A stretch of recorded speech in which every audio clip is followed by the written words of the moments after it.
അസ്സലാമു അലൈക്കും, നമസ്കാരം. പ്രിയ സുഹൃത്തുക്കളെ, നമ്മുടെ വാളയാറിൽ ഒരു പാവപ്പെട്ട തൊഴിലാളിയെ തല്ലിക്കൊന്നല്ലോ.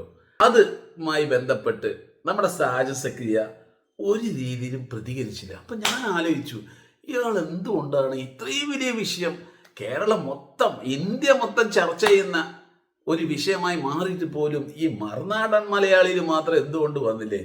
ദേ വന്നിട്ടാ, അതാണ് വലിയ ബിറ്റ്. നിങ്ങൾക്ക് ഇന്ന് ചിരിക്കാനുള്ള ഒരുപാട് വകുപ്പുകളുണ്ട്.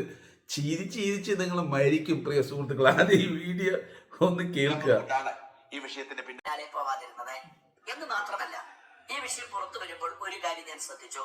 ദേശാഭിമാനിയും കൈരളിയും മീഡിയ വണും റിപ്പോർട്ടർ ചാനലും തേജസും മാധ്യമവും ഒക്കെ മാത്രമാണ് അറസ്റ്റിലായവർ BJP-ക്കാരാണ് എന്ന തരത്തിൽ പ്രചരിപ്പിച്ചത്. വാസ്തവത്തിൽ മറ്റൊരു മാധ്യമ സ്ഥാപനത്തിലും അങ്ങനെ വാർത്ത വന്നില്ല.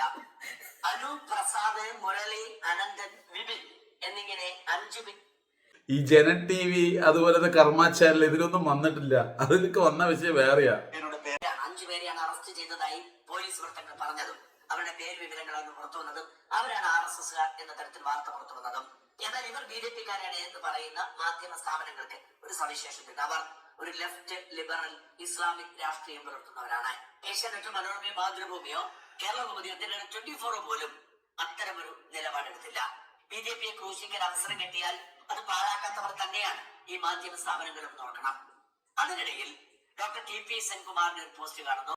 പിന്നീട് ലസിത മാലിക്കൻ പോസ്റ്റ് ഇടുന്നു. അവരൊക്കെ പറയുന്നു, ഈ അറസ്റ്റിലായ ഈ പണ്ഡിതന്മാരൊക്കെ പോസ്റ്റ് ഇട്ടിട്ടുണ്ട്. ആ പണ്ഡിതന്മാര് പറയുന്നതൊക്കെ ഒന്ന് കേൾക്കണേ. അത് വലിയൊരു വാർത്തയാണെന്ന് പറയുമ്പോ സാജൻ സക്രിയ ഒന്ന് പറയുന്നുണ്ട്. ഇയാളാണ് സത്യസന്ധമായിട്ട് വാർത്ത വായിക്കുന്ന വ്യക്തി. ഇവരുടെ പേര് വിവരം പോലും തെറ്റാണ്. അറസ്റ്റിലായവരൊക്കെ മുസ്ലിം നാമധാരികളാണ്. വാസ്തവത്തിൽ മുസ്ലിം നാമധാരികൾ അറസ്റ്റിലായതിനു ശേഷം BJP-യുടെ തലയിൽ കെട്ടിവെച്ചതാണ് എന്ന് അവർ പറയുന്നു.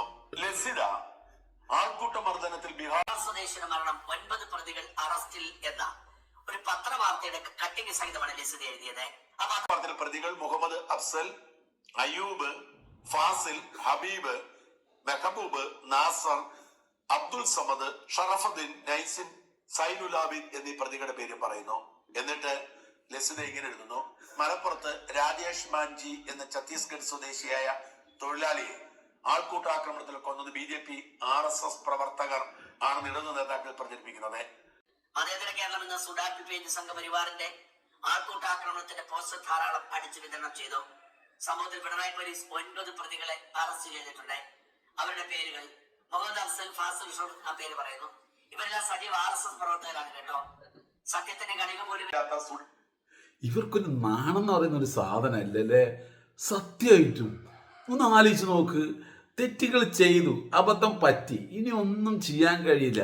അതിനൊരു കൃത്യമായിട്ടുള്ള ഒരു വിശദീകരണം കൊടുത്ത് സംഗതി അവസാനിപ്പിക്കുകയല്ലാതെ വീണ്ടും ഇത് മുസ്ലിങ്ങളുടെ പേരിലിട്ടുകൊണ്ട് ഒരു നാണം, മാനം, ഉളുപ്പ് എന്ന് പറയുന്ന ഒരു സാധനം, ഇത്രയും ജനങ്ങൾ അറിഞ്ഞ വിഷയം, ഇത്രയും ജനങ്ങൾ ഇതിനെക്കുറിച്ച് പ്രതികരിച്ച ഒരു വിഷയത്തിനെ കൊണ്ടുവന്നിട്ട് ഒരു ഉളുപ്പുമില്ലാതെ ഈ നാറുകൾ വന്നിട്ട് ഇങ്ങനെ പറയണമെങ്കിൽ ഒരു തൊലിക്കട്ടി, ഈ തൊലിക്കട്ടി എന്ന് പറയുന്നത് കണ്ടാമൃഗം തോറ്റുപോട്ട അപാര തൊലിക്കട്ടി തന്നെ.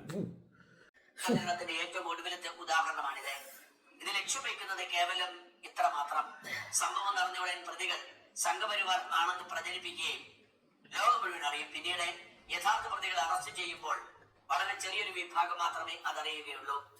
സത്യം ചെടിപ്പെട്ട് വരുമ്പോഴേക്കും നുണ ലോകം കറങ്ങിയെത്തും എന്ന രീതി തന്നെയാണ് ഇക്കൂട്ടർ അവലംബിക്കുന്നത് എന്നും എപ്പോഴും.